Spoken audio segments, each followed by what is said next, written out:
İlk günler her şey inanılmaz derecede güzel idi. 1945 ilin dekabrın 12'sinde Təbrizin Didaban kinoteatrında Azərbaycan Milli Məclisinin ilk sesiyası açıldı.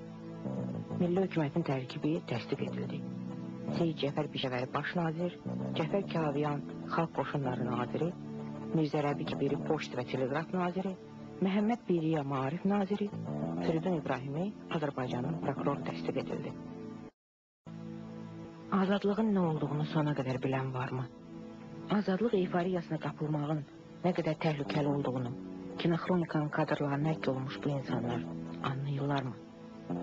Odda alovlu nitqlər söyləyən Pişəvəri də, Məhəmməd Biriya da, vətənə əsr olmuş şiir oxuyan Balaş Azəroğlu, Mədinə Gülkün, Azad Vətən də, 21 Azər medalı ilə təltif olunan hərbçilər də, küçələrə asfalt döşəyən fəhlələr də, İlk dəfə öz dillərində təhsil almağa imkan qazanmış Təbriz Universitetinin tələbələri də, əlinə silah alıb vətəni qoruduğunu düşünən bu fədailər də hələ ki azadlığın məst edici havasıyla nəfəs alırlar.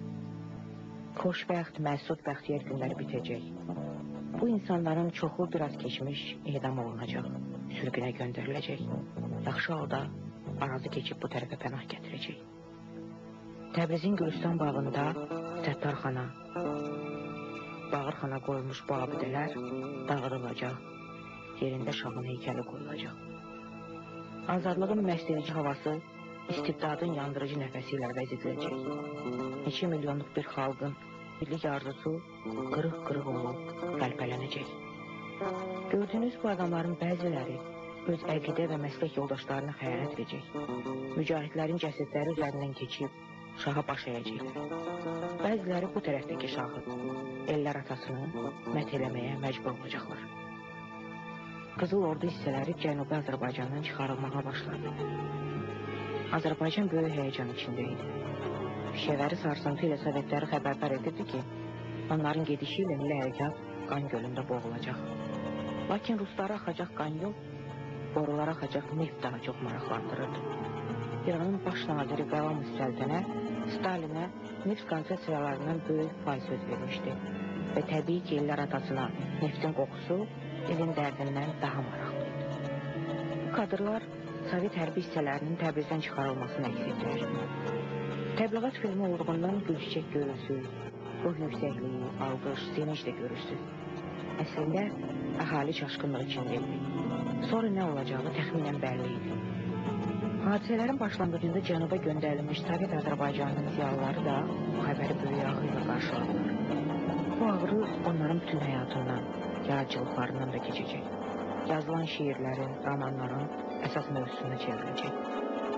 Xəyanətə uğrayan insanların ah-naləsi son mənzilə kimi onların qulağında səslənəcək. İndi izlədiyiniz bu kadrlarda Stalinin şəkillərini də görürsünüz.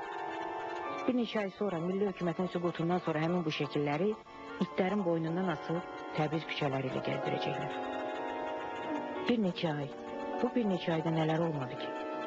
Milli hökumətin rəhbərləri arasında ziddiyyətlər, Tehranın göndərdiyi hərbi dəstələrlə toqquşma, Qavamın alçaldıcı təkliflərinə güzəştlər, BMT-də Azərbaycan məsələsinin həlli, yeni yaranmış Millətlər Təşkilatının ilk həll etdiyi məsələ Azərbaycanın taleyi oldu. Bugün də BMT-yə ümidlə baxanda 46-cı il hadisələrini xatırlayın. Bütöv bir xalqın qətlinə fərman verən dünya siyasətçilərini xatırlayın və unutmayın. 46-cı ilin faizi ağır gəldi. Tehran ciddi cəhdlə milli hökuməti ləğv eləməyə çalışırdı və Azərbaycana qoşun yeritmək üçün gözəl bir bəhanələ tapılmışdı. Keçiriləcək seçkilərdə əmin-amanlığı təmin etmək. Milli hökumətin rəhbərliyi Bakıya müraciət edir. Bu məsələdə sizin köməyinizə böyük ehtiyacımız var. Onsuz da bizim fədailər dəyənəklə, yumruqla tankların üzərinə yeriyəcəklər. Lakin bu yetərli deyil. Bizim millət və bizim qardaşlarımız kimi silah məsələsi ilə bağlı əməkdaşlıq etmək üçün sizə müraciət edirik. Bu kömək olarsa biz xalqımızın sədaqəti və azadlığa sevgisi hesabına mürtəce hökuməti məhv edərik. Əgər biz bir-iki məntəqədə güclü zərbə indirə bilsək, onlar hamısı ya qaçacaq, ya da kütləvi şəkildə əsir düşəcəklər.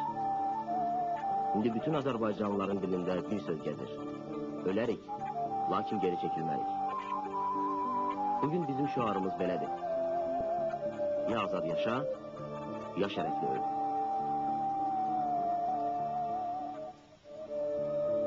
Bir illik azadlıq insanların ürəyində elə coşku yaratmışdı ki, ölümə əsarətdən üstün tuturdular. Sovet Azərbaycanından gözlənilən kömək gəlmədi. Azərbaycan müstəqil deyildi. Hər şey Stalinin göstərişlərindən asılı idi. Stalin susurdu.